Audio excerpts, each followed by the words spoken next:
Glória a Deus. Glória a Deus. Que culto precioso, que noite bendita. Grita aí aonde você está. Ainda bem que eu vim.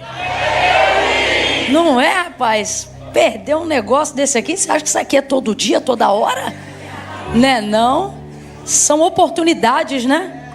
Que o Senhor nos concede. É um privilégio poder estar aqui nessa noite. Eu tenho dito isso onde eu tenho passado, que um dos maiores privilégios de nós estarmos aqui é poder estarmos aonde Deus está.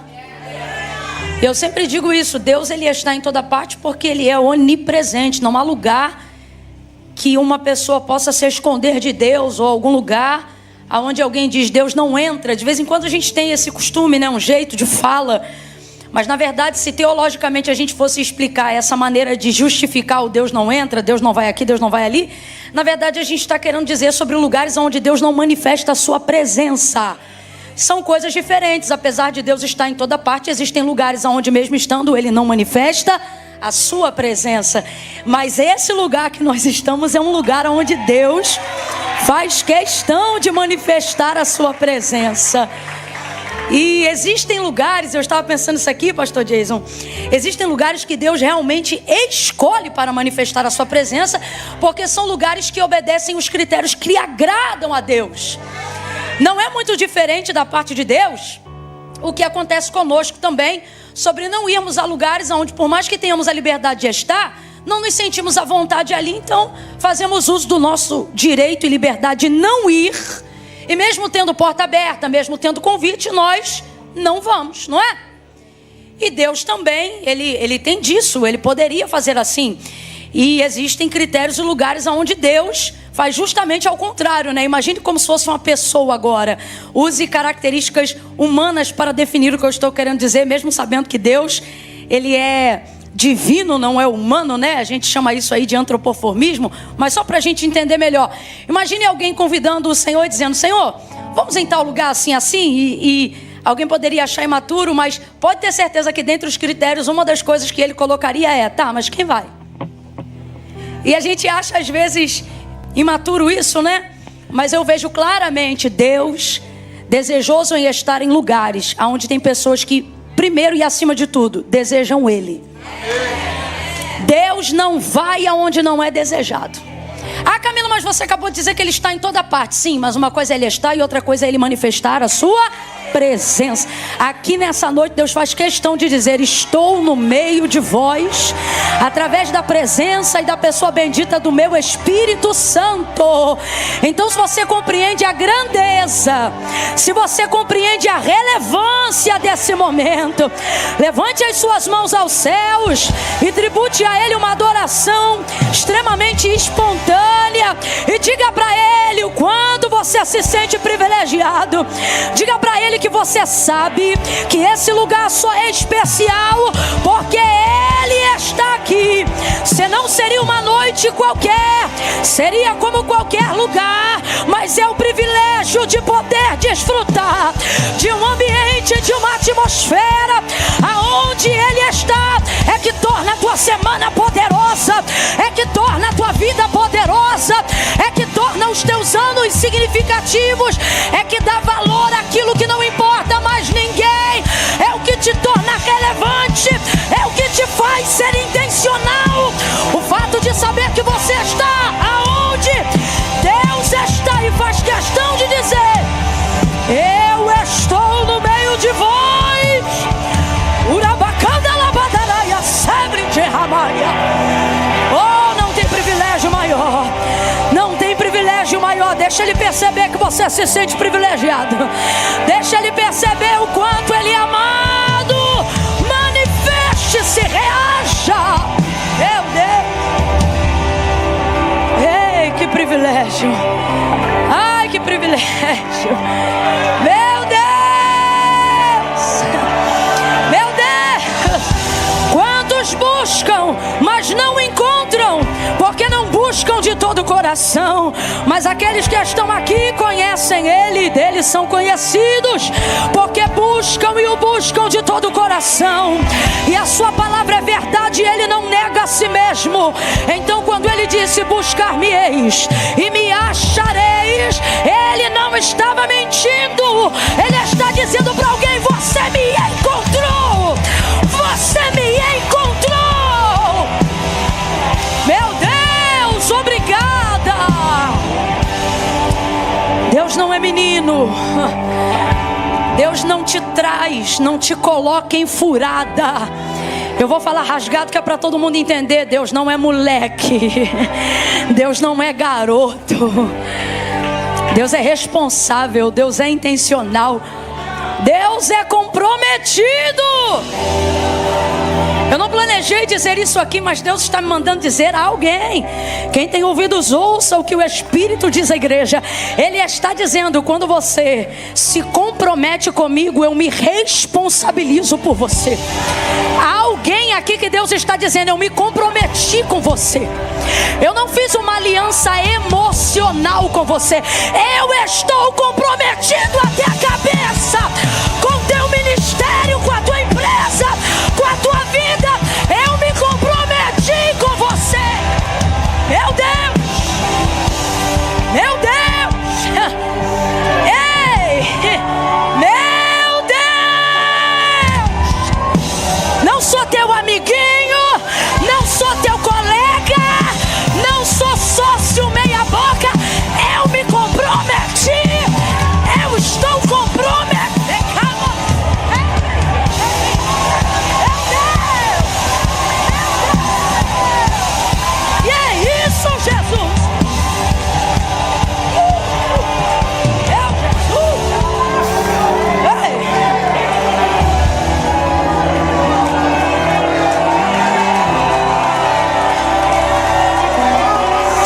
Não sou teu amante, não sou teu ficante. Eu sou noivo, eu sou de aliança, eu sou de compromisso. Eu me responsabilizo. Que isso? Te amamos, te amamos. Não sou como aquele progenitor que botou o sobrenome dele na tua certidão e só te vê uma vez por mês. Eu não sou como ele. Não sou como ele. Eu não sou como ele. Eu não sou como ele. Eu sou o que sou e antes de mim não há nada. Nada que seja mais importante, nada que seja mais relevante. Eu sou o que sou. Eu, Jesus, sou o que sou. Meu Deus, sou o que sou. Que coisa mais linda. Deus nunca me usou assim numa igreja com uma palavra dessa. É a primeira vez que Ele está falando comigo assim para um povo. Ele está dizendo: diga que eu estou comprometido com eles. Diga que eu me comprometi. Que coisa linda. Se eu fosse pastora nessa igreja, eu estava celebrando ao Deus que se compromete.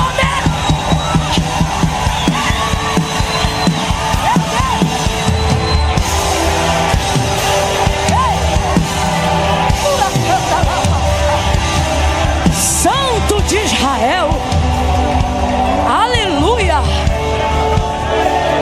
aleluia, glória. Você sabe que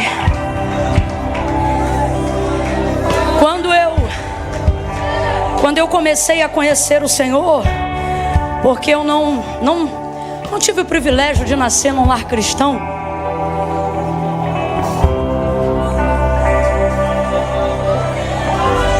E aí quando eu comecei a conhecer o Senhor, eu fui tão inundada da graça, do amor de Deus, que eu me lembro de querer que as outras pessoas fossem inundadas dessa mesma graça.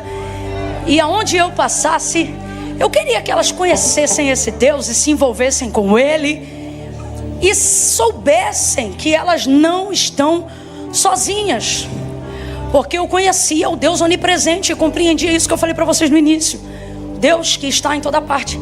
Mas eu ainda não discernia isso, que uma coisa é Deus estar e outra coisa é Ele manifestar a evidência da sua presença, da sua persona, né?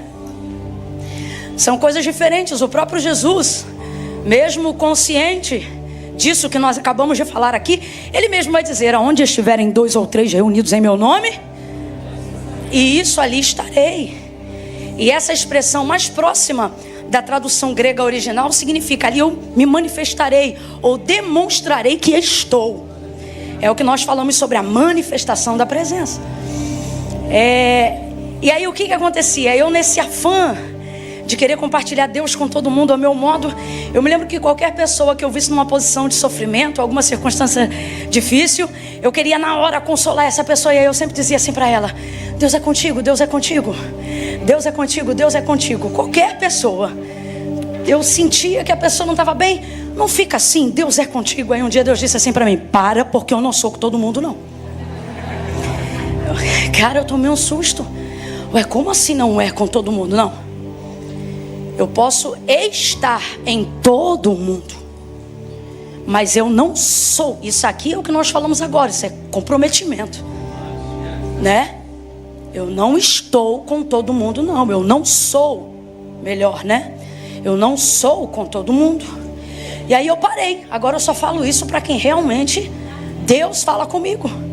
E eu estava aqui de boa. Eu nem imaginei. Tipo assim, para mim hoje Deus estava aqui também, onipresente, onipotente, manifestando sua presença em adoração, em graça, em louvor. Mas Deus tem muitos nomes, né? São muitos os nomes pelos quais identificamos as suas manifestações. Rafá, que cura. Jirê, providência. Nissi, bandeira. Sidequenu, justiça. Tantas, né, que o pessoal do carisma pode explicar melhor. Mas se pudéssemos, ou se tivéssemos nessa noite que escolher só uma, deveríamos sair daqui hoje. Quando alguém perguntasse quem estava lá, você deveria dizer: Emanuel esteve conosco. Deus conosco. É o que Ele está fazendo na Lagoinha Tampa.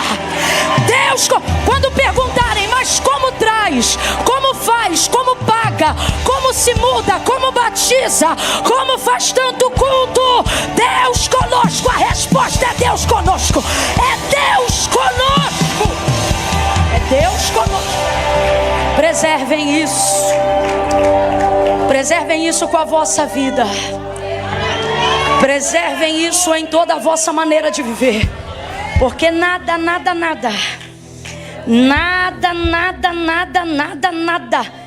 vem comigo no coro e diz: nada.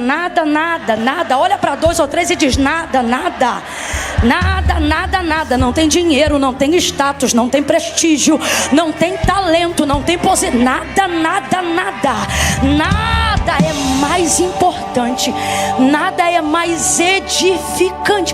Ou você acha, é sério, você que está nos visitando hoje, é sério que você acha que esses crentes aceitam de maneira passiva serem chamados de loucos só porque são bonzinhos? Não é. Você acha que pessoas que estão em nosso meio hoje tão santas quanto aqueles que quanto aquele que as justificou e as santificou, elas tiveram o quê? Um surto de posicionamento? Não, elas precisaram tomar decisões que envolviam suas emoções e não sua vida espiritual. Elas não foram abduzidas pelo Espírito Santo. Quem toma sua consciência para te impedir de tomar decisões racionais é Satanás. O Espírito Santo não. Por exemplo, se aqui no culto hoje você quiser entregar sua vida para Jesus, essa é uma escolha sua. O máximo que eu posso fazer é orar pedindo a Deus para abrir seu coração. Mas a decisão é sua. O máximo que eu posso fazer é orar pedindo a Deus para que cadeias que prendem o seu entendimento e as suas decisões caiam por terra agora. Mas não significa que o Espírito Santo vai te abduzir. A sua mente sã vai ter a oportunidade de tomar essa decisão. Caso não, ok, a decisão vai continuar sendo sua. Agora, o que faz essas pessoas viverem isso e renunciarem tantas coisas no mundo que aparentemente pareciam melhores? Prazeres. Vamos falar aqui de prazeres, que eu não sou do tipo de crente que diz que no mundo não tem nada que preste. Não tem nada que preste para a glória de Deus. Porque para a glória do homem, Para a alegria da carne, o mundo é o lugar perfeito. Prazer e tantas outras coisas, irmãos, tantas outras coisas que enebriam o homem. Coisas das quais droga nenhuma pode produzir em você mais do que a sua própria vaidade. Alguém alcançou. O mundo tem isso para você. Existem coisas dos quais o reino de Deus não fornece. Existem sentimentos dos quais o reino de Deus não produz. Então é um nível de renúncia, são escolhas que a gente vai fazendo. Agora, uma vez, não precisa de duas, não precisa de três. Uma vez que você tenha coragem, porque Deus deu um nível de poder e de força ao homem. Antes do Espírito te empoderar, Deus te deu um governo. Quando Ele criou o homem, Ele não disse seja cheio do Espírito Santo. Ele disse sujeite o mundo e governe. Há algo em você, há um poder de decisão em você. E aí, uma vez que você tome uma decisão, por mais dura, por mais louca que ela pareça, mas que conscientemente você diga: hoje eu escolho viver de acordo com os critérios. Hoje eu decido viver aonde Deus se manifesta. Hoje eu quero que o lugar que Deus se manifeste não esteja mais sujeito à geografia da igreja que eu visito domingo, mas esteja na geografia que eu pisar, desde que Ele esteja em mim.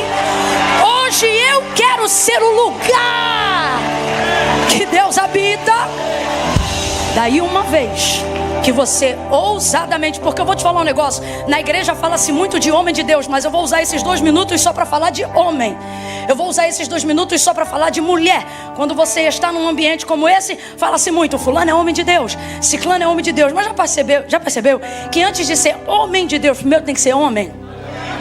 Antes de ser mulher de Deus, veja, até a nomenclatura, antes de ser mulher de Deus, primeiro vem mulher. O que a gente entende com isso? Que existem coisas que competem a você e não ao Espírito Santo agindo em você. Não é isso? Então, veja, existem pessoas que para ser homem de Deus primeiro precisam ter coragem de ser. Você está me entendendo? Não tem que consultar ninguém se você vai servir a Deus ou não. Coragem na sua decisão. Não vou para casa, vou fazer uma reunião individual, pessoal e transferível. Intransferível. Entendeu? É você. E aí uma vez que você toma essa decisão, você é inundado de um sentimento que nem as maiores drogas, caso alguém aqui tenha utilizado, tem o poder de te levar. Mano, é o tipo de coisa que fora da experiência só tem a especulação. Só sabe quem vive. Por isso Deus é muito claro na maneira como você deve conhecê-lo. Não sou eu que digo como você deve conhecê-lo, é Ele mesmo que adverte em sua palavra a maneira como Ele deve ser conhecido o seu. E usando a boca de Davi, Ele vai deixar claro para nós dizendo assim: provai e vede. Sabe o que Ele está dizendo? Experimenta. Você só vai conhecer se você experimentar. Quem aqui já viu alguma comida, algum alimento que olha, a aparência talvez não seja boa, ou a aparência seja boa, tanto faz. Você olha para a aparência, mas é o tipo de coisa que você decidiu rejeitar por algum motivo, ou pela experiência que alguém teve de que comeu e não gostou. E aí a pessoa diz para você: não, cara, tal coisa eu não como, é muito ruim. Você já teve resistência em provar alguma coisa por causa das experiências dos outros que disseram que provaram e não gostaram? Fala a verdade, nunca teve nenhum alimento que apareceu para você e você disse: não, isso eu não como. Por quê? Porque é muito ruim. Aí a pessoa diz: mas você provou? Não, mas todo mundo que prova diz que é ruim. Aí você já fica com aquela ressalva. É ou não é? Mas você só pode definir de fato, de verdade, com a sua experiência. Esse é o problema, querer que outros que não viveram o que nós vivemos validem o que nós vivemos. Deus está dizendo para alguém aqui: 2024 não é o ano que você pergunta para os outros como é servir a Deus. 2024 não é o ano que você pergunta como é servir no ministério. 2024 não é o ano que você pergunta às pessoas o que você sentiu quando você subiu as águas batismais. 2024 não é o ano que você pergunta para as pessoas o que acontece quando você é batizado no Espírito Santo com fogo. Em 2024 eu estou declarando profeticamente, você não vai dizer sobre o que ouviu dos outros quando experimentaram. Deus te trouxe aqui para dizer, esse ano é o ano de você experimentar, provar e ver que é bom. Você vai ver que é bom. Se tem uma coisa incrível da parte de Deus, é que Ele pode falar dele mesmo e isso não soa soberbo. Deus faz isso tranquilo. Por exemplo, há uma série de anciões. Você parece até que está numa cúpula de conselho, né? Só que pela boca do profeta Isaías diz que ele ajunta as águas numa porção, pegando tudo aquilo que está sobre água, seja na atmosfera, seja subterrâneo, enfim. E tudo isso não passa de uma gotícula na sua mão. E que ele toma decisões sem pedir conselho. É interessante demais um Deus que se relaciona com todos e não precisa da opinião de ninguém para nada. Não é interessante isso? E ele faz questão de dizer que ele é assim. E interessante mais ainda que a gente o adora justamente por isso. Porque o nosso problema não é a arrogância, a soberba, a autoridade das pessoas, é a falta de identidade delas. E se tem uma pessoa bem resolvida, é Deus.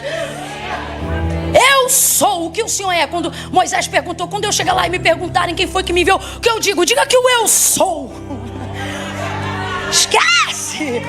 Tem outro Deus assim não, filho. Eu sou o que eu sou. Eu sou aqui num primeiro ponto, é claro, que é a definição ao Deus dos vossos pais, o Deus de Abraão, diga que sou eu, né? Mas também significa uma série de outras coisas. Eu sou o quê? Eu sou o que você precisar que eu seja desde que você esteja aonde eu te chamei para estar. Por exemplo, para Moisés, eu sou o quê? No caminho, na conquista de Canaã. Eu sou o quê? Eu sou maná que desce do céu, eu sou água que sai da rocha. Não é isso? Eu sou vento que sopra do outro lado do mar, para quando você abrir o lado de cá do cajado, o de lá já está pronto. Eu sou o que você precisar que eu seja, desde que você esteja exatamente aonde eu te enviei. Então, enfim, esse é o Deus que nós servimos. E diante desse Deus, uma vez que você consegue acessá-lo, vem comigo e diz, provar. Só quem consegue fazer esse som do palato, faça agora, fazendo. Isso. Sabe? Só depois que você prova, que é isso que você sente, que você experimenta pessoalmente. Isso tem um poder maior do que... Rapaz, isso tem um poder tão grande que não precisa experimentar todo dia. Se experimentar uma vez,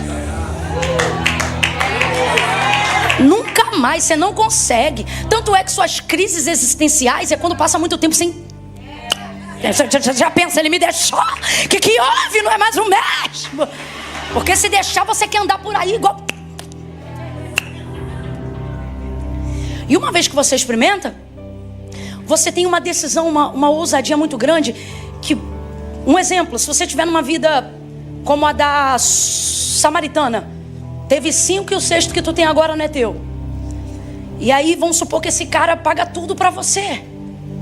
Pô, esse cara cuida da casa, esse cara mudou minha vida, esse cara. Aí você conhece o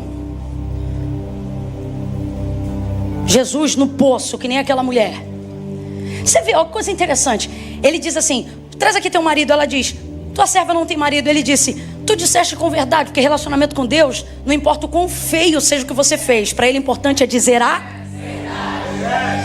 Isso é maravilhoso. Interessante que Jesus não dedicava mais de 15 minutos para os fariseus, mas para pecador arrependido ele passava o dia. Isso é maravilhoso sobre ele. E aí, assentado ali no poço, ele diz, traz aqui teu marido. Tua serva não tem marido. Disseste com verdade, disseste bem, porque tu já tiveste 5 e o 6º que tu tem agora não é teu marido, mas agora está sentado sobre o poço Jesus. E Jesus, na configuração daqueles a quem ela vai se aliançar, configura em João capítulo 4, para nós, isso é profético. Eu sei que essa igreja é uma igreja que caminha no profético. O 7º homem, sim ou não? Dos que ela já passou pela vida, ele diz: olha, tu tiveste 5, o 6º que tu tem agora não é teu. E ela ali vai de fato, mediante confissão, fazer uma aliança com ele. Então ele configura que número de homem? E o 7 é o quê? Rapaz, não, escuta, parece até, isso eu estou dizendo, tá? A Bíblia só conta a história, quem está aplicando isso aqui sou eu. O que o texto está dizendo, o que eu vejo o texto dizer para mim, que vejo dessa maneira, é Deus dizendo assim: tudo que você rodou, tudo que você tentou, vou falar como se ele tivesse voz agora, nesse aspecto. Você estava à minha procura. Você queria alguém como eu, então você está tentando. Sobre esse lance de tentativa, eu fiz um vídeo uma ocasião que estava me aborrecendo um pouco. Quando saiu aquela nova rede social, que inclusive eu nunca mais visitei. Como é o nome daquela rede paralela ao Instagram? Qual é? Threads. O dia que eu tiver essa pronúncia eu falo. E aí saiu essa rede. Aí todo mundo: isso não é de Deus, não sei o que, não sei o que lá, não sei o que lá. Rapaz, se a gente entrar no isso não é de Deus, tudo isso é do mundo. A primeira coisa que você tem que fazer é excluir todos os seus perfis. Você tem que sair do WhatsApp. Mano, isso tudo é do mundo, a roupa que você está usando. E deixa isso para outro dia, que isso dá pano para manga. Essa é uma discussão antiga. Mas enfim, o que eu estou querendo dizer? Quando saiu, foi um burburinho, um comentário por causa do raio do arroba, que passa 3 vezes no formato de 6. Não é isso? E aí a gente já associa isso imediatamente ao quê? Isso, o pessoal que faz carisma, né? E aí aquela discussão, porque eu entrei e o povo adora discutir. Rapaz, você não tem tempo pra nada, mas pra cuidar da vida dos outros a gente sempre arruma um tempo, né? Aí começou uma discussão. Me lembro que eu estava no aeroporto. Eu não sou muito de rede. Você vê que eu sou bem esporádica, a não ser que eu esteja envolvida num projeto de mentoria, um treinamento, alguma coisa. E aí, tô eu, rapaz, mas de boneca, cara inchada do jeito que eu tava. Eu botei o telefone, falei: meu irmão, e pá. Só não fiz igual o pastor Silas no final, descasquei e disse: Deus abençoe o Brasil. Mas o resto, meu irmão, eu vim e falei: gente, não sei o que. E se você entrar por esse aspecto, aí fiz uma brincadeira. Isso que eu tô falando não tem base teológica, não. É brincadeira de quem estuda um pouquinho, mas não tem base nenhuma. Inclusive as piores heresias são feitas por quem estuda.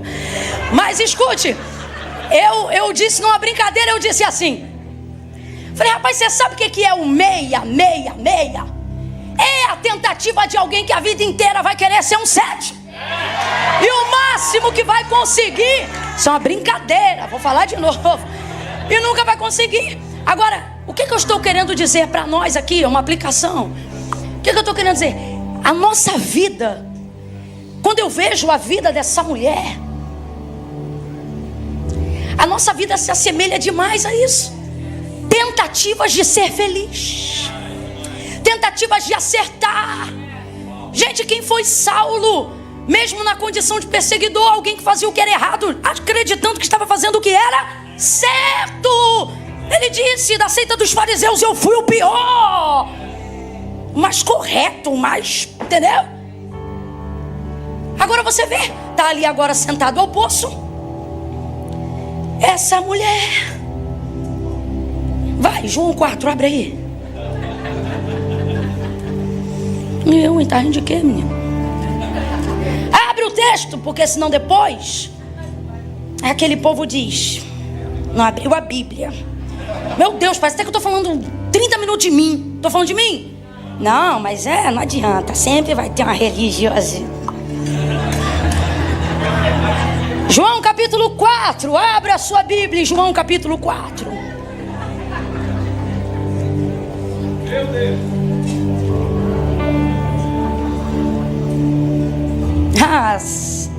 Se você achar que eu vou começar a pregar agora, você tem problema. Você precisa de ajuda terapêutica, acompanhamento. Você precisa de substância neural. Meu Deus, Deus está falando esse culto inteiro. Palavra cantada, palavra pregada. Ninguém abriu a Bíblia, é isso?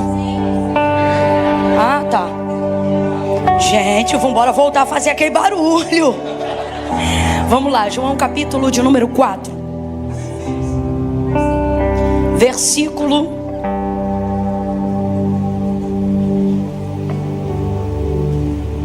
16 em diante. Diz assim o texto: Disse-lhe Jesus: vai, chama o teu marido e vem cá. Respondeu ela: não tenho marido. Disse-lhe Jesus: tens razão em dizer, não tens marido, pois já tiveste 5, e o que agora tens não é teu marido. Isto disseste com verdade, o que você acabou de dizer é verdade. Vou ler aqui para todo mundo ficar na mesma versão. Vai. Disse a mulher: Senhor, vejo que é profeta. Vai. Nossos antepassados adoraram neste monte, mas vocês, judeus, dizem que Jerusalém é o lugar onde se deve adorar. Jesus declarou: creia em mim, mulher. Está próxima a hora em que vocês não adorarão ao Pai nem neste monte, nem em Jerusalém. Vocês samaritanos adoram o que não conhecem. Nós adoramos o que conhecemos, pois a salvação vem dos judeus. No entanto, está chegando a hora, e de fato já chegou. Olha para o teu irmão e diz: já chegou. Ei, fala para quem está do teu lado: no meu relógio, ó, já deu. Em que os verdadeiros adoradores adorarão ao Pai em espírito e em verdade. São estes os adoradores que o Pai procura. Deus é espírito e é necessário que seus adoradores o adorem em espírito e em verdade. Disse a mulher: eu sei que o Messias, chamado Cristo, está para vir.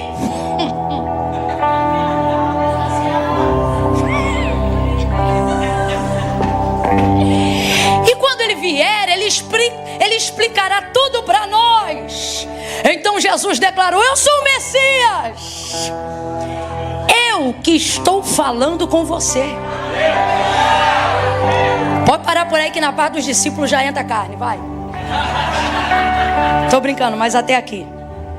Jesus disse: sou eu que falo com você. Olha a situação dessa mulher. Jesus sentado sobre o poço. Ele que é a fonte, sentado sobre o poço. Sentado sobre o poço, chega ela, alto do meio-dia, horário que não é comum. É o constrangimento dela que faz a agenda dela. Esse horário não é hora de pegar água. Quem está entendendo, diga amém. Presta atenção, meio-dia não é hora de pegar água. É costume das mulheres pegarem água. Essa tarefa é delas. Mas também é costume que seja de manhã, quando o sol ainda não está no posto mais alto do céu e logo o calor não está tão escaldante. Haja vista que é um serviço que emprega exercício físico e muita exposição. Então esse não é o horário comum. E por que ela vai nesse horário? Ora, você não lembra? Depois que ela encontra Jesus e ela volta dizendo: vem ver se esse homem que eu encontrei não é profeta, não é o filho de Deus, porque ele disse todas as coisas que eu faço. Aí o povo disse que vai ver Jesus porque ele falou das coisas que ela fazia. Logo, se esse é o testemunho dela, significa que o que ela fazia todo mundo. Então qual é a situação dela? Uma mulher constrangida, uma mulher que está fazendo errado e que sabe que é errado. E não importa o quanto você tente normatizar o que é errado, o constrangimento não sai dali, porque o cérebro não foi programado para o erro. O cérebro, isso é divino. Você pode perguntar isso para qualquer neuro. Ele, quando acontece algo, é um defeito, ou neural, ou quimicamente substancial. A programação de um cérebro não foi feita para o erro. Por que uma pessoa desenvolve um tique de mentira? Tique, um jeito. Por que não... como é que chama aquele negócio que afere a mentira? Polígrafo, não? Alguém sabe dizer? É polígrafo, não é que algumas agências especiais utilizam? Por que aquilo de fato e de verdade não garante 100%, mas garante um apontamento ou um nível de instabilidade para quando uma pessoa que, por mais que seja especialista em mentira, evidencia algum sinal? Ah, Camila, mas tem gente que consegue enganar até o polígrafo. Esta pessoa criou um mecanismo para enganar. Por quê? Porque o cérebro não foi programado para programar o que é errado. Então todas as vezes que ele faz isso, ele precisa desenvolver uma válvula, um escape para trazer manutenção àquilo. Então o que eu estou querendo dizer? Ao longo da nossa vida, quando não queremos tomar as decisões que eu falei no início, quando nos falta a coragem para fazer o que precisa ser feito, quando estamos na busca do que acreditamos ser a felicidade, o propósito ou a razão da nossa vida, mas sobre a justificativa de falta de oportunidades ideais para viver a vida ideal, eu começo a me associar a pessoas erradas, a assinar contratos errados, a me submeter a subornos e a tantas outras coisas erradas. Por mais que eu tente normatizar aquilo para me beneficiar da mentira, a verdade é que a mentira, o engano não beneficiam. Eles vão gerar em você uma série de tiques, uma série de problemas, uma série de falhas, de tal forma que a vida que você acha que hoje vive e é livre, na verdade ela é uma agenda programada e ela é governada pelos seus sentimentos mais ocultos. Veja o texto. Ela chega no alto do meio-dia, um horário que eu já disse que não era comum. Por que ela faz isso? Motivação de constrangimento. Porque se é um horário e é um costume e as mulheres se encontram, inclusive esse é um momento de tá me entendendo? De conversa, de fala. O irmão é mais crente do que eu, ele falou em comunhão. Eu confesso que eu pensei outra coisa.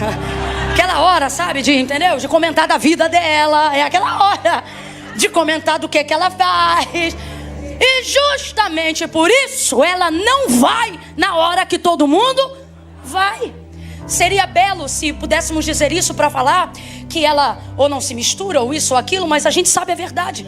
A verdade está no próprio texto. Depois que todo mundo acompanha ela ao poço para ouvir Jesus, todo mundo diz: nós viemos porque ela disse o que tu falou dela. Ou seja, todos nós sabemos que só um profeta poderia revelar a situação da vida dela. É uma vida oculta, é uma vida obscura, é uma vida mentirosa, é uma vida de engano. Então essa mulher vai lá no poço buscar água essa hora, motivada por constrangimento.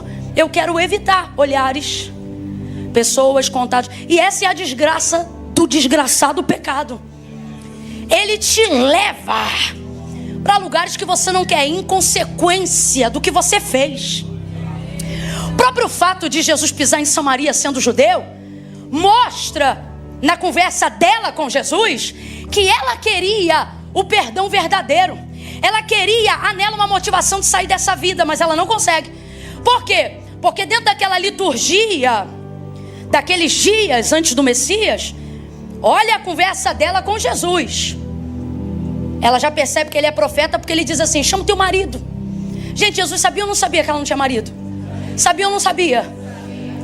Ele quando é bom, mas quando ele é terrível, ele é melhor ainda. Ele sabia, mas ela precisava confessar. Porque o que liberta você das decisões que você precisa tomar, do pecado que você precisa renunciar, não são as justificativas que você dá porque está em pecado. É a sua coragem de confessar que está, não preocupado em se justificar no porquê entrou. Ah, mas é que eu fiquei viciado porque eu tive um pai assim, uma mãe assim. Com Jesus essa demanda não funciona. Eu vou falar rasgado que é para todo mundo entender. Justificativas não podem fazer nada por você, mas confissões viram a sua história, mudam a sua trajetória. Aquele que confessa e deixa alcança. Não é juízo não, não é chibatada não, não é sentença não, não é. Aquele que confessa e deixa alcança. Então o que o diabo faz? O que sua mente faz? O que o treinamento do engano faz? Cria em você a capacidade de continuar se justificando, para ter a quem responsabilizar, enquanto você ainda não tem coragem de se responsabilizar. E enquanto você não se responsabiliza, Deus não muda a sua história. Por que não? Porque Deus não está aparecendo para a cidade de Samaria. Jesus não está pregando no centro de Samaria. Veja. Jesus não procura as pessoas que falam dela. Jesus procura ela. Marca um encontro sem falar com ela, mas o encontro é com ela. Então de quem é a chance? De quem é a oportunidade? De quem é o privilégio? Você tem que entender que diante de todo confronto que você rejeita, é a porta do crescimento. Todo confronto que você tenta fugir, nele está a porta de saída do que você não quer mais fazer. Olha para alguém agora e diz: se a porta, não, diga: se a porta do confronto abrir para você, passa por ela. Deus está dizendo, porque aquele que a si mesmo humilhar, não tem essa história de que os humilhados serão exaltados. Isso não está na Bíblia não, filho. Isso é invenção de quem não aguenta se responsabilizar. Isso é conversa de quem não aguenta descer. Aqui, meu irmão, é cristianismo na veia. O que ele está dizendo é: não espera ninguém te humilhar. Desce primeiro, confessa, fala o que você tem que falar e viva o que só a chave da confissão pode fazer. Eu vou gritar confissão e você vai dizer: é a chave. Amém ou não amém? Eu disse confissão. Confissão. Confissão. Escute isso. Tem alguém aqui agora que se pergunta dizendo assim: Camila, isso é como deveria ser. Mas a verdade é que não percebo evolução, transformação e tratamento verdadeiro nas pessoas que foram descobertas dos seus pecados. Elas ficam envergonhadas, elas são humilhadas, elas se tornam uma matéria da fofoca, elas vão para o último banco da igreja. Então o que você está falando não procede na realidade com o protocolo do que deveria ser. E aí eu vou corrigir. É exatamente como você falou. Eu não estou falando dos pecados descobertos. Eu estou falando dos pecados. Eu vou falar algo que diz respeito a todo e qualquer pecador, a começar por mim. Todo e qualquer pecador tem duas oportunidades diante de si: há de ser um pecador confesso ou um pecador descoberto. Mas não ficará não fica. Pode durar 10, 20 anos, irmão, não fica. Até o mundo sabe disso. William Shakespeare tinha uma frase. Tem, porque esse é o bacana de deixar um legado de conhecimento. Palavras e etc. A pessoa vai, mas as palavras ficam, né? Paulo dizia: eu estou preso, mas a palavra está livre. E é verdade. E o que ele, estou usando um exemplo de alguém que não é cristão. Olha o que ele dizia: a alma não oculta segredos que a conduta revela. Foi aquilo que eu te falei. Teu corpo não foi programado para a vida de pecado, para coisa errada, para nada daquilo. Então todas as vezes que você entupir sua alma disso, vai transbordar por algum lugar, porque você não consegue ser a contenção necessária para isso. Vai vazar. Uma hora vão... Ei! Segunda palavra profética da noite: pastor, não fique triste, mas vai vazar. Deixa vazar. Se você é crente aqui, diga: deixa vazar. Deixa vazar. Eu me lembro que logo no início eu fazia parte de uma igreja muito pequena. E sendo treinada ali, eu me lembro que por orávamos muito. Quando eu digo orávamos, é a igreja mesmo. A igreja, uma das marcas da igreja é aquela coisa de chegar uma hora antes do culto e de joelho uma hora antes de começar o culto. Esquece. Quando o culto começava, já tinha começado. Tá me entendendo? Era esquece. E aí, dentro desse contexto, a gente orando, começamos a orar e a pedir: Senhor, santifica. Rapaz, mas foi a gente começar a orar, começou a pipocar pecado para tudo que é lado. Aí eu me lembro que as outras igrejas vizinhas passavam na porta da nossa igreja. E uma vez eu vi chegarem para a dirigente de um dos cultos que nós participávamos e falar assim para ela: vocês oram tanto, né? E eu só vejo pecado pipocando nessa igreja. Eu nunca mais esqueço da palavra de sabedoria daquela mulher. Ela olhou para ela e disse: vai continuar vendo enquanto vê a gente orando. Por quê? Aí ela disse assim: porque aqui não fica porque a gente ora. Eu achei aquilo, é tão simples, mas é tão profundo. Ela estava querendo dizer: Deus só está respondendo a nossa oração. Então vai vazar. Se o trabalho for sério, vaza. Se o altar for santo, vaza. E não precisa de 1000 orando, não. Se aquela dali que eu estou olhando orar, estou com medo dela. Eu já vou chegar confessando tudo para ela. Se eu puder apertar a mão dela antes do culto acabar, eu já vou dizer: então, quando eu tinha 12 anos de idade, eu vou entregar tudo.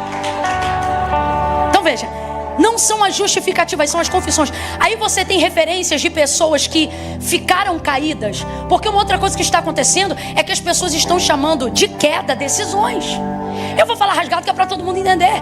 De repente você tem um amigo que vive como quem serve a Deus, em santidade, em profundidade. Daqui a pouco você descobre que aquele cara ou aquela mulher tem caso 10 anos com uma outra pessoa que era da igreja vizinha ou da igreja. E aí diante disso você diz, meu Deus, aí olha como é que as pessoas compartilham uma notícia. Fulano caiu. Isso não é queda, não. Isso é uma decisão. Aí a pessoa quer, depois que foi descoberta,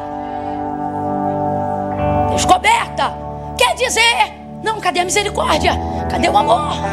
Cadê a compaixão? Vocês vão ser provados demais nesse tema. Vocês não estão entendendo, não. Cadê a compaixão? Irmão, compaixão tem em nós.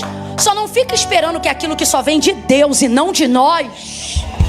Irmãos, graça vem de Deus e não do homem. Dom vem de Deus e não do homem. Porta quem abre é Deus e não o homem. Porta que o homem abre, o homem fecha. Porta que Deus abre, só Deus fecha. E se Deus quiser fechar a porta de quem um dia, ei, aí é com Deus. Só que as pessoas misturam tudo. Agora, talvez você nunca saberá, mas pegue réus, confesso. Até no jurídico, se tiver algum advogado aqui, eu não sei se a lei aqui é diferente do Brasil, mas talvez nisso seja igual. O réu, confesso, ganha diminuição da pena e às vezes lhe é proposto até um acordo. Às vezes ele responde até em liberdade. Tudo porque ele... Você tá me entendendo? É diferente. Se o mundo, se o homem consegue entender que um flagrante não é como um réu, confesso, que fará o Senhor, que não tem justiça, é o justo.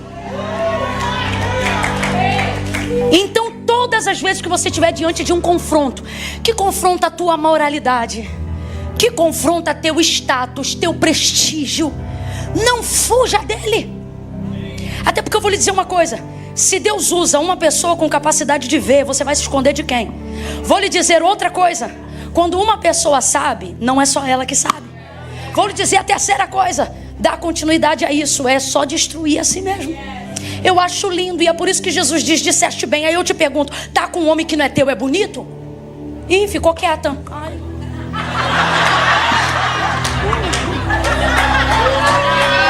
Eu vou perguntar de novo, finge que isso não aconteceu, abre a boca e responde.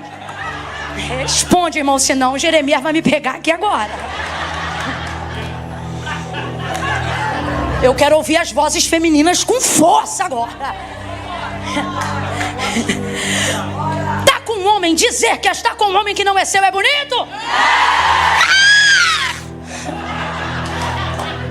Não, não é bonito. Mas olha o que Jesus diz. Disseste bem, por quê? Porque para Jesus, eu já disse, a beleza está na verdade. Ela pode não ser bonita na situação, mas ela preserva a beleza da verdade. Rapaz, tá arrebentada, tá arrebentada. Você tem que ser o primeiro a admitir quando você tá arrebentado. Isso vai te ajudar a ter coragem que você precisa para confessar o que precisa ser dito. Aí ele diz, disseste bem. Tiveste 5, o 6 que tu tem agora não é teu marido. Aí ela, constrangida, ela vai dizer assim: onde é que se deve adorar? Adoração aqui não é o que nós na cultura ocidental aprendemos como adoração. Não é música, não é mão estendida, não é glória nem aleluia. É a adoração instituída por Deus desde a primeira devoção no deserto. Qual? Moisés, fala para o povo que o meu culto funciona assim. Estou falando na minha expressão para a gente entender o significado real do texto. Fala para o povo que no meu culto ninguém se apresenta de mãos vazias. Então a adoração, e isso deveria ser cada vez mais ensinado em nosso meio, a adoração não tem a ver com o que chamamos de adoração e é júbilo. A adoração está associado diretamente à entrega. Isso é tão contrário à nossa realidade, que é costume nosso mesmo. Alguém perguntar, tá indo aonde? Tô indo pro culto, vai fazer o que lá? Vou receber uma bênção. A gente vem como tomadores e deveríamos vir como entregadores. Não vim receber. Receber é condição ligada ao que eu entrego. Então quando alguém perguntasse para você, você está indo para onde? Ah, estou indo para o culto. Lá você vai fazer o quê? Lá eu vou entregar. E recebe alguma coisa? Depende do que eu vou entregar. Você também é real. Agora eu não estou parafraseando, eu estou te falando como é. Ok? Só que com o passar do tempo, eu não sei, acho que foi ficando difícil a entrega. E alguém começou a dizer, é mais fácil receber. Eu não sei o que houve. Mas quando ela diz assim, estou trazendo a explicação do texto, aonde se deve adorar? No templo ou no monte, sabe o que ela está dizendo? Aonde eu entrego uma oferta para a expiação desse pecado que acabou de ser confessado aqui. O que ela está querendo dizer é exatamente o que eu estou dizendo aqui para vocês. Ah, Camila, mas tinha que ter um dinheiro, alguma coisa? Não, essa é a forma que a gente tem num período encurtado do ofertório. O ato de devoção estava baseado na entrega, foi explicado por Deus a Moisés, e em Levítico a gente vê uma extensão longa disso. Olha, um exemplo. Ah, se você vai pedir perdão pelo pecado X, leva 2 bodes. Ah, se o que você quer é agradecer pelo nascimento tal, se você for rico, leve um novilho, um boi. Mas se você for pobre, leve uma rolinha ou 2. Deus sempre trabalhou com percentual. Eu acho isso lindo, porque o percentual, ele traz equidade. Não é? Não é tanto, é tanto do teu tanto. E o teu tanto não é igual ao meu tanto. E é Deus dizendo, eu vou querer o tanto é de cada um, de acordo com o seu cada um. É Deus é. Ah, gente, meu sonho é apresentar Deus pro... É Paulo Guedes, o que passou na economia do Brasil? Tá de dizer, Paulo, você combina, cara. Conheça o Senhor. Né? Fez um bom trabalho. Veja. Então, o que ela está dizendo é, agora que o pecado foi confessado, eu preciso legitimar. O que é isso? Fechar o ciclo. Camila, mas eu já confessei, mas não fecha o ciclo. Porque vem aqui, conta, mas não fecha o ciclo. Tem que fechar o ciclo. Legitima a confissão. Senão é... Não quero arrumar problema hoje não, Jesus. Não vou não, porque depois é minha cara que fica na internet. Vou me poupar de mim mesmo. Enfim, tem que fechar o ciclo. Então, olha, ela entende, eu só posso ser de fato perdoada se eu fechar o ciclo. E aonde se fecha o ciclo? Aí vem a dúvida real. Eu vou terminar nesse tópico, prometo. Aonde vem a dúvida real? Eu levo esta oferta, eu faço esta entrega, eu fecho a confissão disso. No templo, o templo ficava onde? Jerusalém. Ou no monte, o monte era em Samaria. Por que no monte em Samaria tem altar ao Deus de Israel? Porque samaritanos não podem mais frequentar o templo em Jerusalém. E por que não podem? Porque eles erraram, porque eles pecaram e eles foram destituídos desse lugar original de adoração. Então eles não são bem-vindos lá. Eles não podem entrar lá. Agora, onde está o problema? O lugar que legitima e fecha o ciclo é o lugar de adoração original. Então, para essa mulher fechar o ciclo, se fosse dentro do prognóstico normal, ela deveria fechar o ciclo aonde? No templo, que é onde? Jerusalém. Então ela tinha que ir para o templo. Olha o que Jesus diz para ela. Olha a taca que ele dá nela com o maior carinho do mundo. Tu sabes que a salvação vem dos judeus. Ele não está dizendo que são os judeus que salvam. O que ele está dizendo é, você sabe que o lugar original de adoração não é no monte, é em Jerusalém. Você sabe disso. Ou seja, você só está perguntando o que você já não diz que não sabe, que a gente sabe.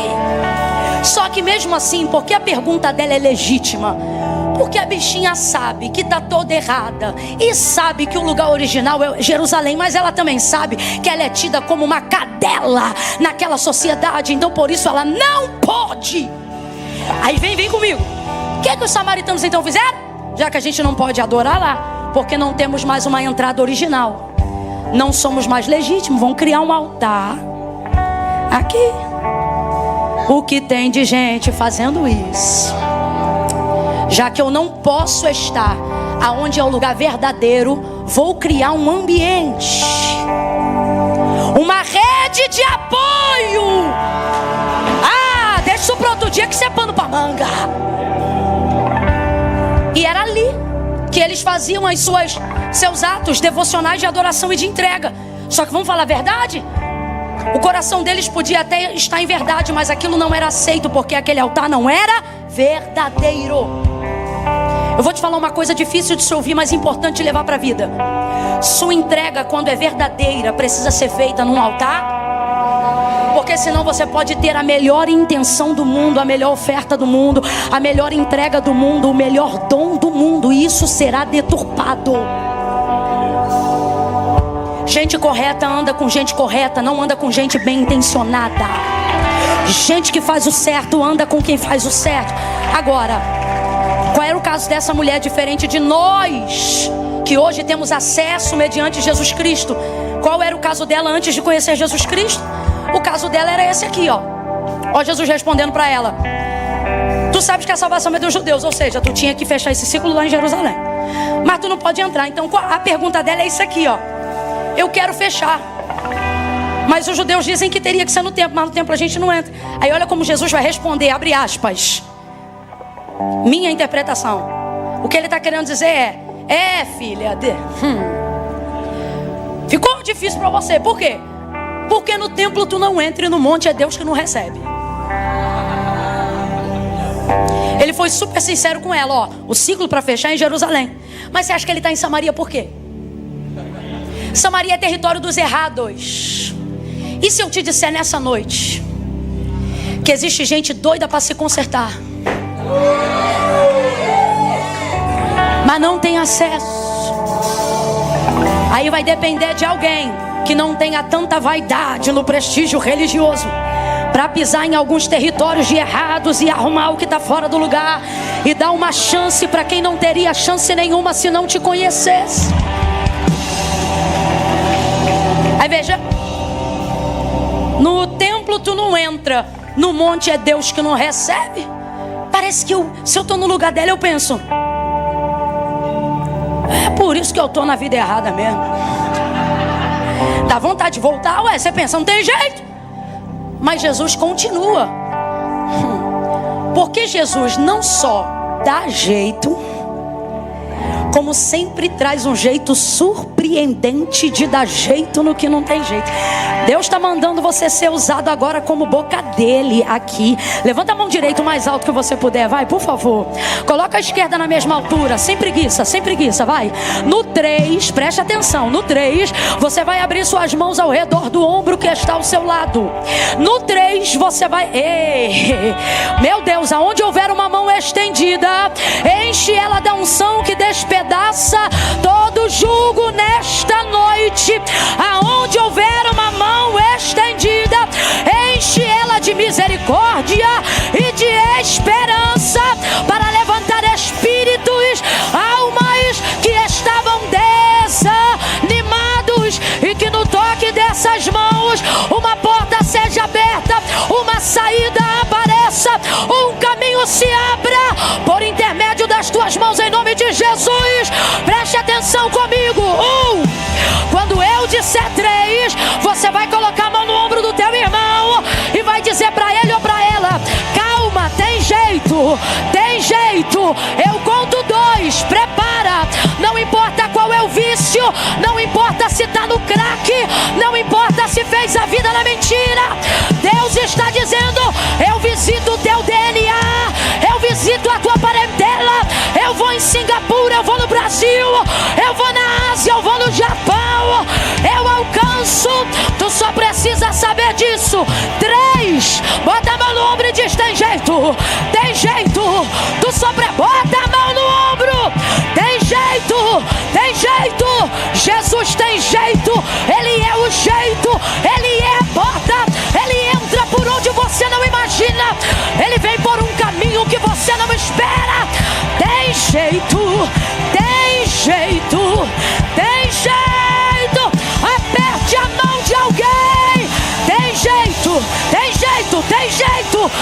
jeito. A Camila mais bebe muito.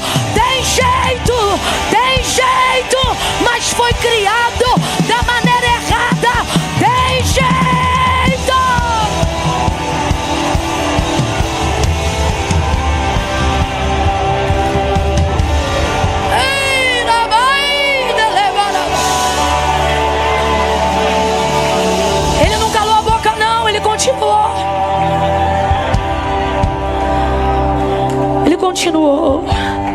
Ele disse assim: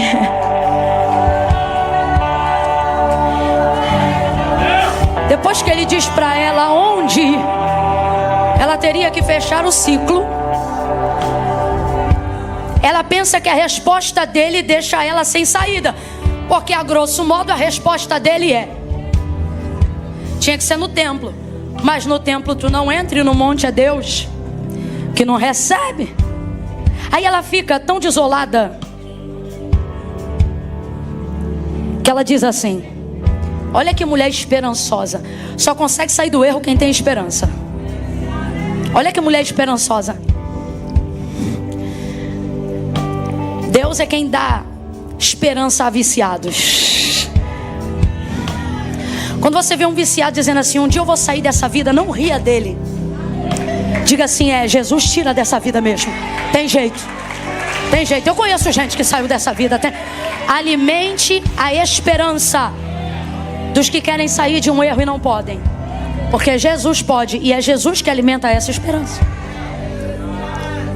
Ela está tão desolada, mas ela tem esperança. E ela responde assim: eu sei que o Messias, o chamado Cristo, vem. Olha isso. Ela está esperando o Cristo. E quando ele vier, ele vai nos ensinar. Por que ela diz isso? Tu não me deu saída nenhuma. O que basicamente tu disse foi o quê? No templo eu não entro, no monte é Deus que não recebe. Tu me deixou sinuca de bico. Mas aqui mas tem um. É muito lindo. Aqui eu sei. O que ela está querendo dizer, eu gosto sempre de falar no popular, acho que é para todo mundo entender. O que ela está dizendo é isso aqui: você não sabe o que vai fazer, você não consegue me ajudar, tu só expõe meu pecado. Mas vem um aí, ele não só expõe, ele também me dá resposta. Ele não só expõe, ele também me dá a saída. Ele não só expõe, ele também me dá um jeito. Jesus é assim. Abra a boca comigo e diga: Jesus é assim. Agora me ouça. Assim como, Camila, Jesus é assim. Jesus faz a ferida e depois ele mesmo liga. Tem coisa que é só Jesus que faz. Quer ver? João 9. O cego de nascença, lama, cuspiu, mexeu e aplicou nos olhos. Agora vai e lava-te no tanque de Siloé. O homem foi lá, se lavou e voltou vendo. Agora imagina o homem indo para o tanque sujo. Quem te sujou? Se Jesus aí, rapaz, esse Galileu, rapaz, ele jogou lama em você, jogou. Agora imagina ele voltando curado e limpinho. Uai, tu tá enxergando? E agora como é que tu tá vendo? Rapaz, o Galileu, esse Jesus aí, o homem de Nazaré. Entenda, na hora da lama as pessoas não entendem porque você renuncia tanto para estar com ele. Porque a lama fala da exposição, da confissão, do constrangimento, do confronto, da denúncia. Sim ou não? Sim ou não? Aí tem gente que não entende. Rapaz, depois que tu conheceu Jesus, tu ficou mais esquisito. Tu já era cego, agora tu tá enlameado. Se ele pudesse falar para a aplicação do que nós estamos falando aqui, ele diria para esses faladores: fiquem tranquilos. Por quê? Porque quem jogou lama também me disse onde tem água. Quem jogou lama também me disse onde limpa. Você está entendendo o que Deus está falando? Alguém está entendendo? Alguém está entendendo o que Deus... Fica tranquilo. Quem denunciou meu pecado também tem meu perdão na mão. Quem denunciou meu erro também tem a porta do meu acerto, o mapa da minha vida.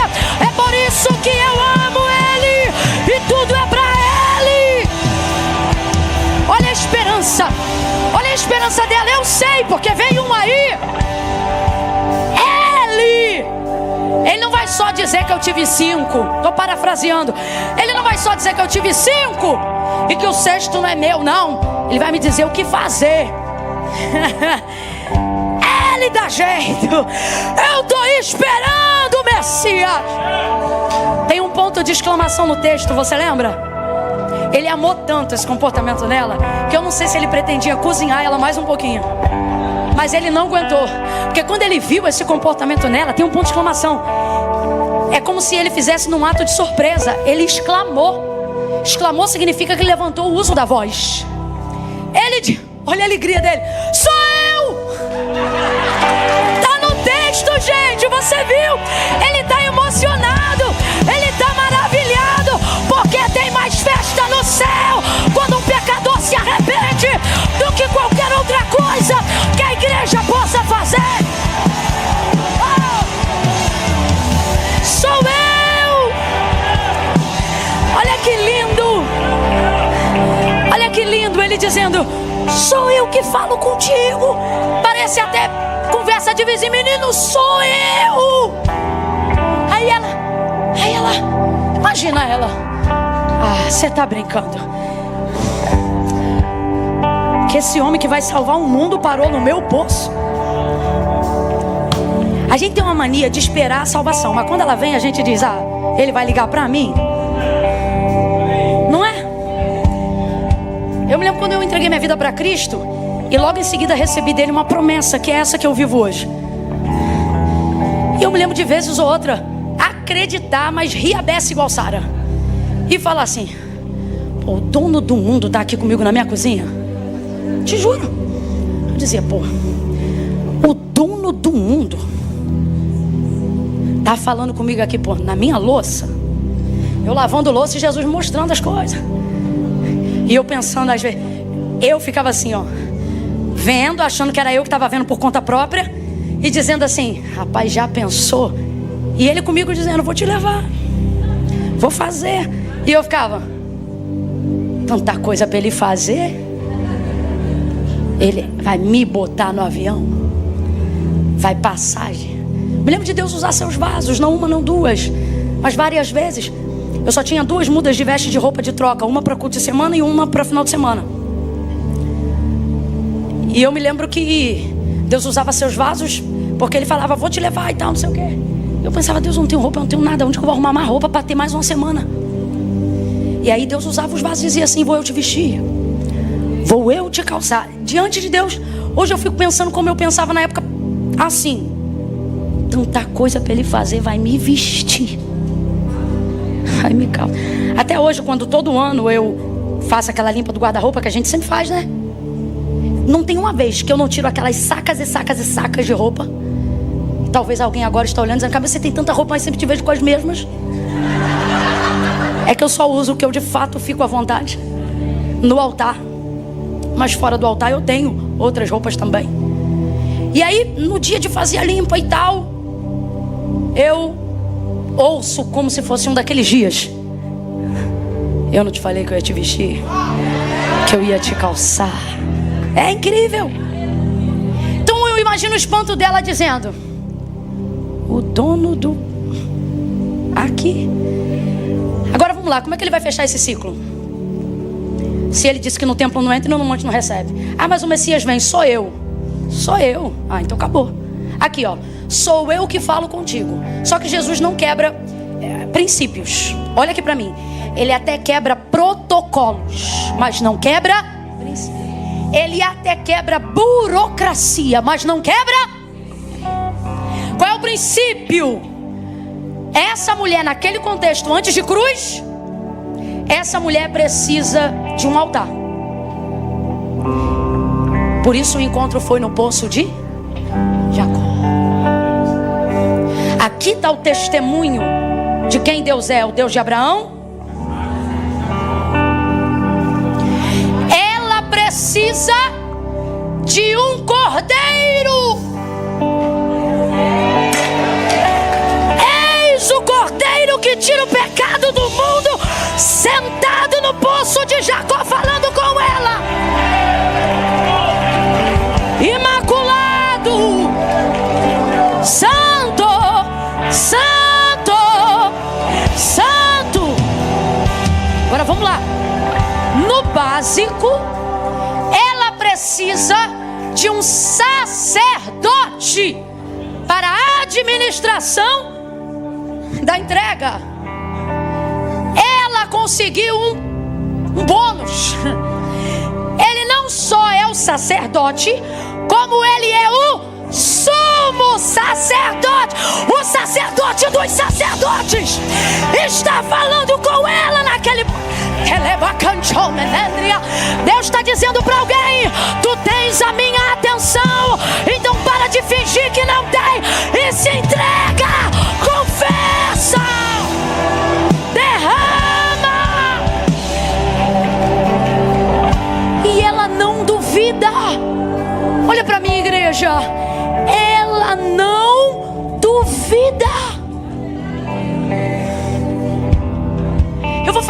Deus está mandando o que eu vou dizer agora, eu nunca disse. Quando uma igreja ora, como vocês oraram por essa conferência, Deus faz coisas que nunca fez. Essa é a segunda vez que eu estou dizendo que vou dizer uma coisa que eu nunca disse. Deus está dizendo assim: você quer sair da tua condição, na tua mente você pede ajuda, eu crio uma circunstância para chamar a sua atenção, e quando você tem minha atenção, você cria um mecanismo na sua mente dizendo: não é possível que alguém tenha tanta atenção. Agora mesmo, enquanto eu prego, sua mente humana e um tanto quanto influenciada por pecados e coisas das quais você tenta se desvencilhar, está tentando ir de contra tudo que eu estou falando para você, dizendo: sua mente espiritual diz assim: como Deus está falando comigo. Mas a carne diz para você: você acha que esse tanto de gente Deus está falando com você? É muita atenção para você. Só que tudo isso é humano. Tudo isso é humano, isso é mental. Isso é a sina do pecado e do homem caído que você não sepulta até o arrebatamento da igreja. Veja, o que eu acho lindo nessa mulher é uma simplicidade que às vezes falta em nós. De que, Camila? De simplesmente acreditar na experiência que está sendo vivida. Agora eu te pergunto: o que você tem a perder em acreditar que Jesus decidiu dar atenção para você e mudar a sua vida? A minha pergunta é: o que você tem a perder? Eu vou te responder agora. Você pensa: eu tenho medo de me frustrar. E o Senhor está dizendo: interessante, esse medo você não tem quando faz coisa errada, mas está tendo em fazer a coisa certa. Logo, você deveria raciocinar que isso é o mundo militando contra a sua chance. A palavra de Deus diz uma coisa incrível sobre a fé. Ela diz assim: a vitória que vence o mundo, ou esta é a vitória que vence o mundo, a vossa fé. O que é fé? A expectativa, a certeza das coisas que eu não vejo, mas espero. Olha para cá. Se a vitória que vence o mundo, o sistema, a malignidade, o pecado, o erro, o mundo vai militar contra quem? Você. Porque o mundo não vai cooperar que você o destrua.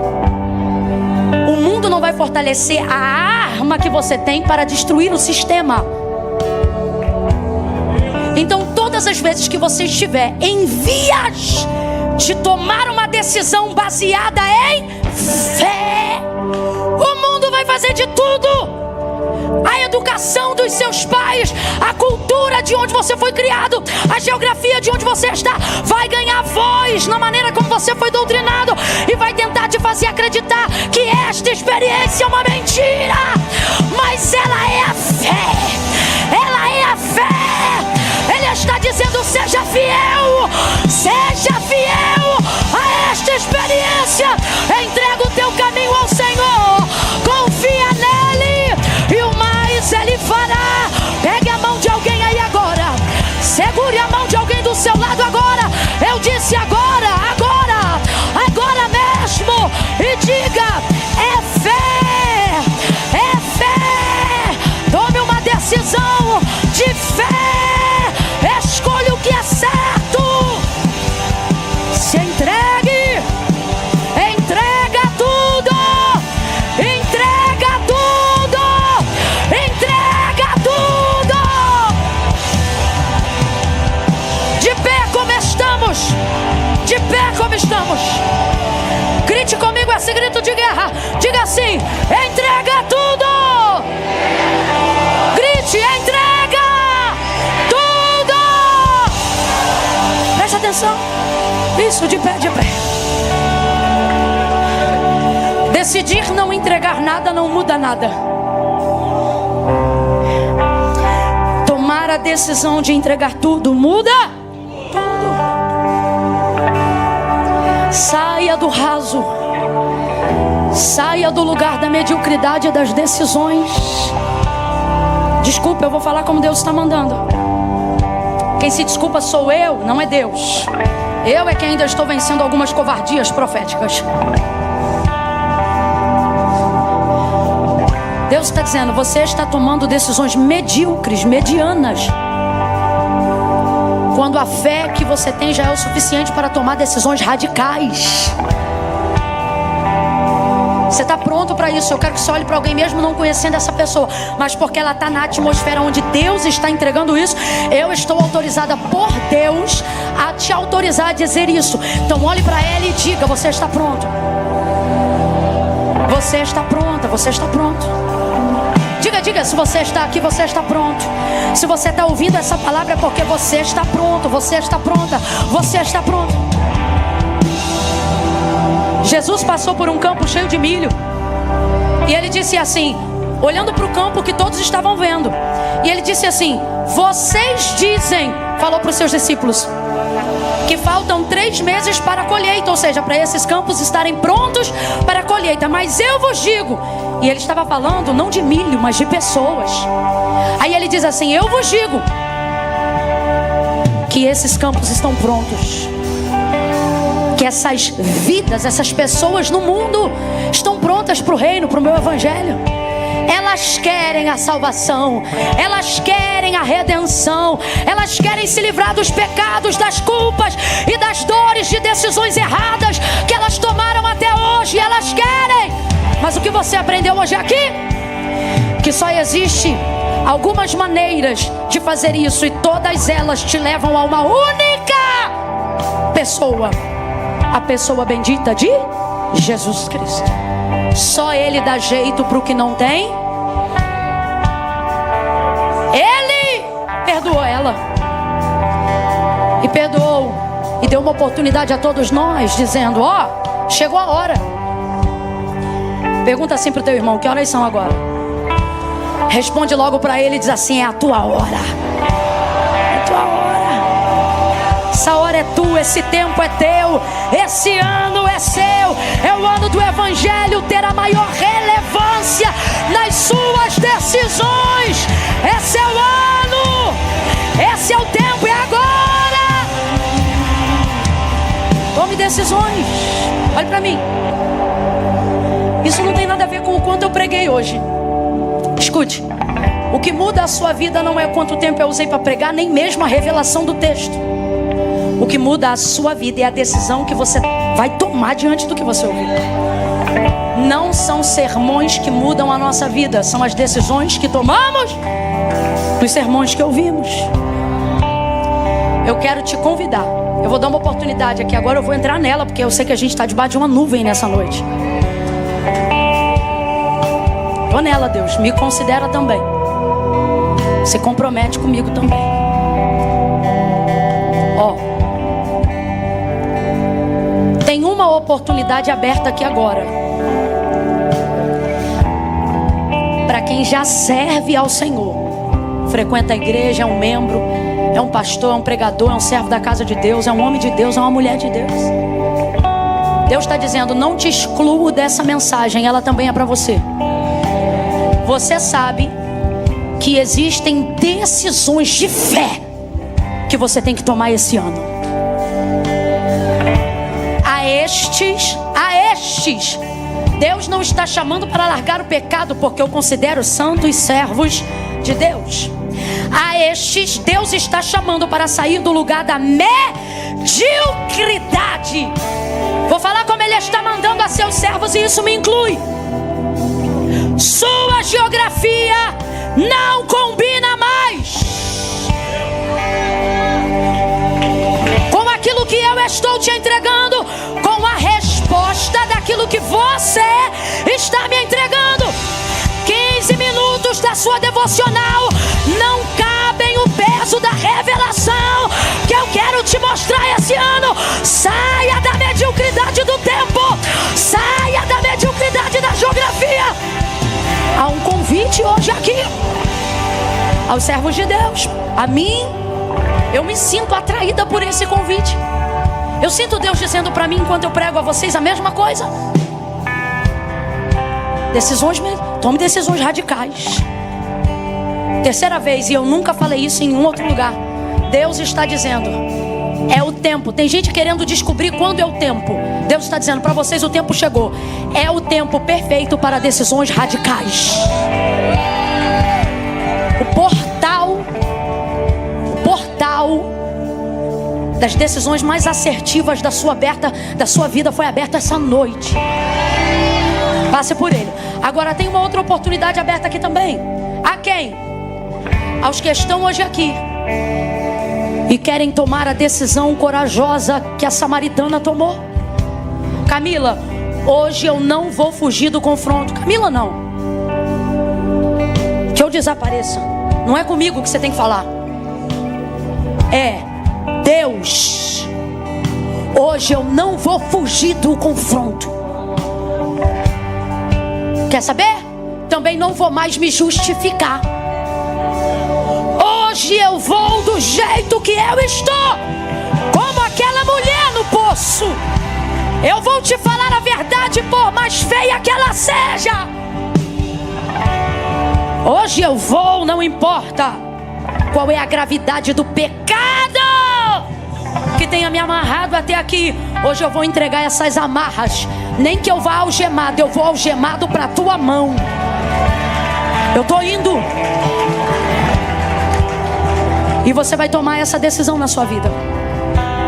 Se você já tomou essa decisão um dia, mas se afastou, eu não vou te chamar para tomar essa decisão de novo, porque o que eu preguei, eu repito, essa decisão basta uma vez. Eu vou te chamar apenas para reconciliação.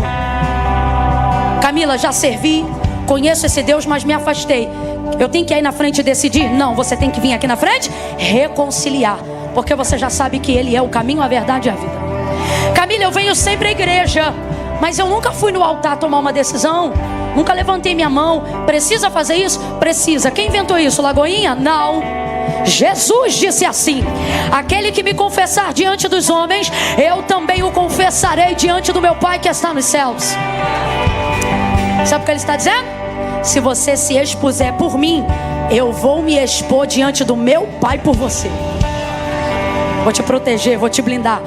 Quando naquele grande dia alguém falar, e esse aí quem é? Eu vou dizer, esse é meu. Esse está comigo. Esse pecador, esse vacilão no livro das obras aqui, ó. Mas tá comigo. Cobre tudo com sangue e deixa entrar. Mas isso é só para quem se expor por ele aqui. Não, Camila, eu vou ficar aqui no meu coração. Ele sabe que você não se expôs. Então ele também não vai se expor por você. Tem que tomar decisão, é coragem, é cara na lata. Lembra a parte que eu falei que antes de ser de Deus tem que ser você? Essa parte é você. Eu oro agora para que o Espírito Santo coopere com o seu entendimento da palavra. Oro para que cadeias que agravavam o seu entendimento e os seus ouvidos caiam por terra agora em nome de Jesus. Você é livre para tomar essa decisão por você. Quando eu disser 3, quem está aqui, eu poderia pedir para levantar a mão, porque está muito cheio, mas hoje é confronto. Vai ter que vir aqui no altar. Camila, eu vou ir fazer o quê? Eu vou entender sua chegada aqui como confissão pública de fé. Só isso. Mas se não vier, eu não vou receber como confissão de fé, porque não posso confessar o que não vi. Mas se tiver a coragem dela, a dela.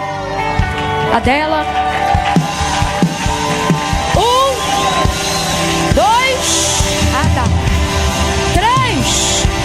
Se você está afastado, está distante, se você precisa tomar uma decisão ao lado de Jesus hoje, tira teu pé do chão e agora vem pro altar. Vem pro altar de Deus agora.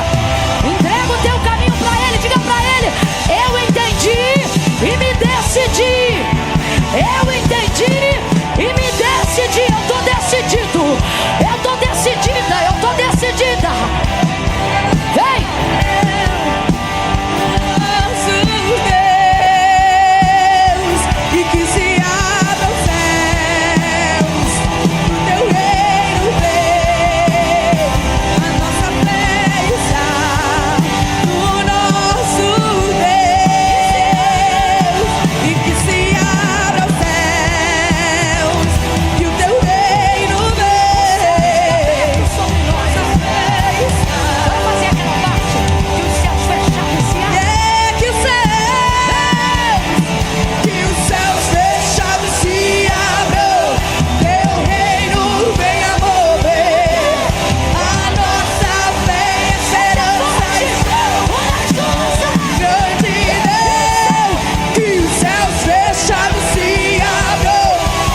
Nós oramos agora como igreja e concordamos com essa oração em nome de Jesus. Diga amém. Amém. Diga amém. Amém. Quem está de joelho vai ficando de pé. Isso. Aleluia. Vai ficando de pé. Isso.